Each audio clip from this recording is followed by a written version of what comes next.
Всем привет! Достар, накладные ногтиді кім жабыстырып көрген? Мен бірінші жабыстырып жатырмын, потом менде вообще мастерство жоқ, сол үшін сіздер маған айтып кетіңіздер. Мен ондай жабыстыра алмай отырдым. 2 сағат. Мен қалай жабыстырады? Айтыңдар, ішінде клей бар. Бағана клейін құям деп, мына екеуі бүйтіп болды.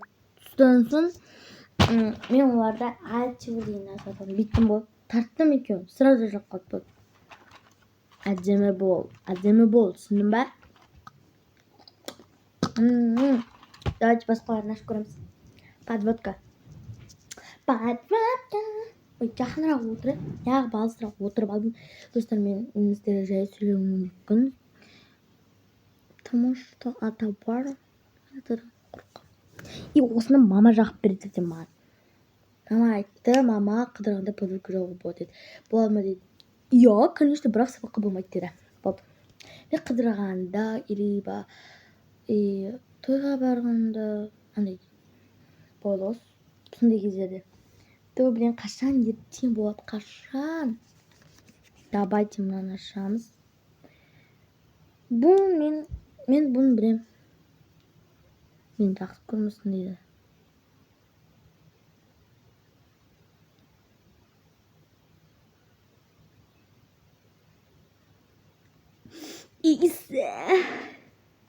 Тоқилатка ғой. Қазір жағалайын. Короче, жақтым өте көп болып кетті, соны қолымға жазамыз. И менде бұндайдың 1045 болған. Иісі прям күшті екен тоқтың иісі. Мен бұны бірінші қолданып тұрған жоқпын. 1045-ші рет қолданып жатырмын. Және достар, мен әр видеода бір мынаның розовыйын көргенсіздер ғой. Енді мынамен түсіретін боламын. Ол розовый, короче, пока дейміз. Новый келсе болды, новыймен түсе беремін. Ескісіне пока деймін. Әдісті алмай отын. Мұны келесі мынау.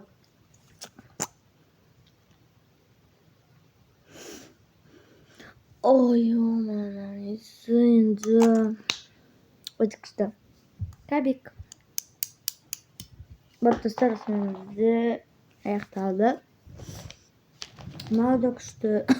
Мынау да күшті. Крабик та күшті. Жерге түсіп қалды. Конечно, мен ерініп отырам. Ебай.